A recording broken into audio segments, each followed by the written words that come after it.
Welcome. This video will present best practices for online course development. Observe this conversation between Kim, an instructional designer, and Tom, a human resources manager. Tom's employees are having difficulties in their roles when it comes to explaining compensation issues with their direct reports. As a result, the direct reports get frustrated when they can't get answers to their questions, and Tom's employees complain that they don't have a solid understanding of compensation terminology and procedures. Tom is irritated because he has already trained his employees in his Compensation 101 training. Tom believes that turning his class into an online course will solve the problem. During the conversation, Kim will explain the best practices for online course development, including using the UMDE method, leveraging the best use of technology, defining all stakeholders, selecting a practical learning theory or approach, conducting course evaluations, and providing continued learner support. Best practice number 1. Using the UMDE method. Hi Kim. Thanks for meeting with me. My employees are having a difficult time discussing compensation and salary issues with their employees. My team has been through my Comp 101 course, but they still struggle with compensation topics and answering employee questions. So, what I want you to do is turn my Comp 101 course into an online course. It won't be a lot of work, just plug the text and graphics into whatever program you use to put online. If my employees don't understand a compensation topic or feel confused, they can quickly access the online course to find the answer. It definitely sounds like your team could benefit from more training.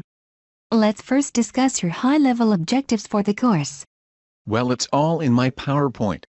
I'm sure you have some great content in your PowerPoint, but first we need to determine the actual tasks that your employees will be expected to successfully perform once they complete the course, and that's why we determine objectives. But I already told you how I want you to create the online training, just use the PowerPoint. I understand, and I want to make sure you get the most effective training for your budget dollars. Here in the Instructional Design Department we have a set of best practices. One of those best practices is to use the Instructional Design or UMDE method. First we conduct an analysis, some of which includes determining the root cause of the problem, the needs of the learners, and the high-level objectives. Next we design the course based on the analysis. I'll take your objectives and build training around them. Designing takes the longest, and that's where you and I will work together as subject matter expert and instructional designer. We want the course content to be accurate before we start on the development phase. We always strive to be as economical as possible by avoiding rework. After the development phase, you and your team will check it out and make any necessary edits. If the course is good to go, we'll implement it by uploading it to the course management system. Finally, we evaluate the course by attaching a survey to it for learners to provide feedback. That sounds like a lot of work. It is, but it's well worth the time. We'll create a quality course that effectively trains your employees to improve their performance, while staying within budget. Okay Kim, that sounds like a good plan. Best practice number 2. Leveraging the best use of technology. By the way, I saw that fuel tank course you did with all the cool animations. I'd like to do something like that for this course. I think it will really make the information seem lifelike and real. Yes, that fuel tank course came out really well. I think for this course, we should stick to standard graphics and text though. I disagree. We have lots of younger employees, and they're into the whole gaming and animation thing. Yes, the millennials really appreciate technology and animation. Let me explain another best practice, which is to leverage the best use of technology. I know the animations look awesome, however, it costs 3 times as much to create. You have to ask yourself, will the cool look and feel enhance learning? In the fuel tank course, we had to teach the concept of fuel in a tank, so the mechanic team benefited from the technology. Your employees need to gain the knowledge and skills necessary to talk about compensation, so animation will not bring any additional benefit. Also, the fuel tank course is very large as a result of the animation technology we used, and there are sometimes latency issues. I would advise sticking to basic text and graphics for your course. I didn't realize there was such a cost difference. Okay, we'll stick to text and graphics. I don't want to go over budget. Best practice number 3.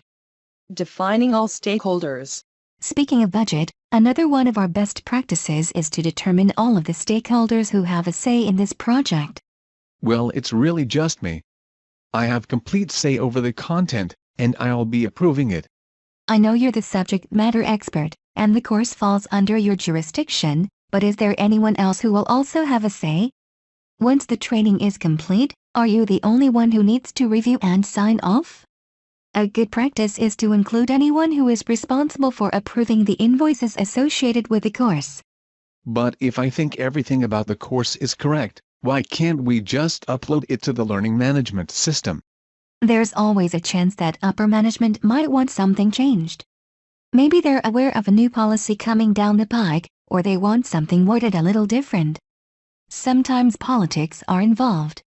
Bottom line, if we don't include them on the sign-off, and they want something changed after the course has been developed, we're looking at rework and more money spent on professional narration. Okay, I see your point. Thanks for explaining that. Best practice number 4. Selecting a practical learning theory or approach. So from what I understand, your employees have had some initial training on compensation and salary. That's right, and I don't understand why they struggle. I provide them with so much information during my class. I go through a 50-slide PowerPoint that discusses all of the topics, rules, statistics, and procedures that relate to compensation. Do you have any type of scenarios or role-playing during the course? No, there's so much information to go through, we barely have enough time to get through it all in the 2-hour class. Okay. What I'd like to do is determine the exact areas where employees are struggling. From there, we'll create our objectives. For example, if your team is having difficulty explaining how raise is determined, one of our objectives can be, successfully explain the process on how raises are determined. Then we'll create a scenario that shows that type of behavior taking place. After that, we'll have the learner interact with an employee who asks questions regarding a raise, and the learner will have to respond correctly. Our goal is to see an improvement in performance. Why go through all that trouble? I have all of the facts already in the PowerPoint, including the information on raises. And I definitely want to use your PowerPoint as a reference tool.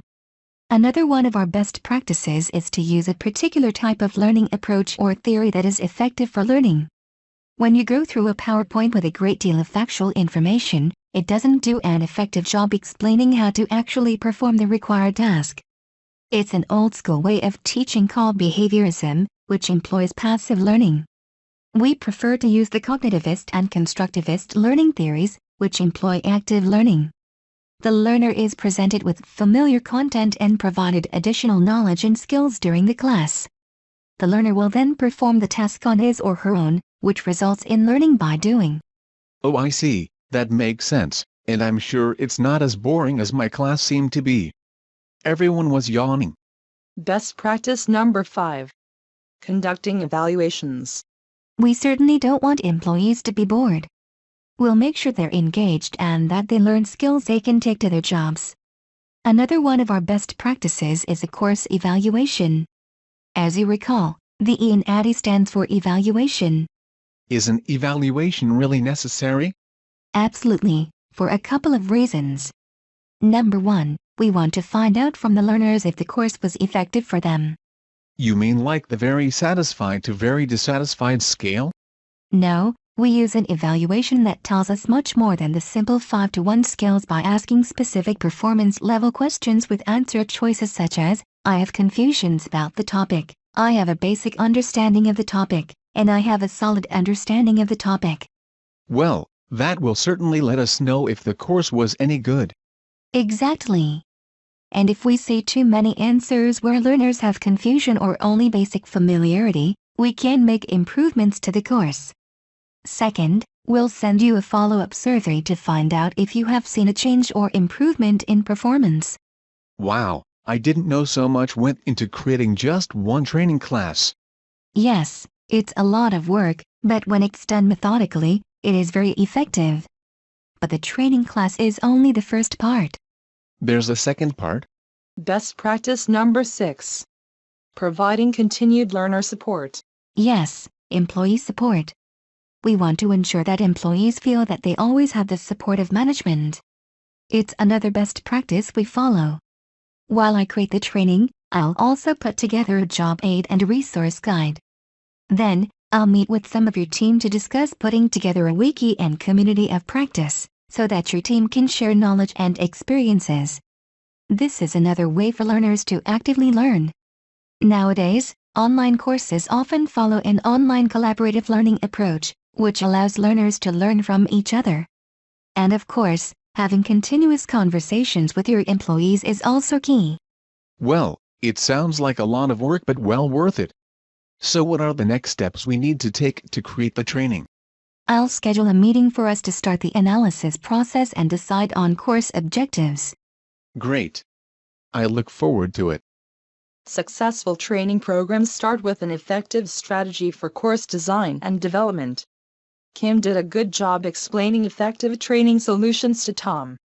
In addition to good instructional design and expert subject matter knowledge, best practices must also be incorporated into course development.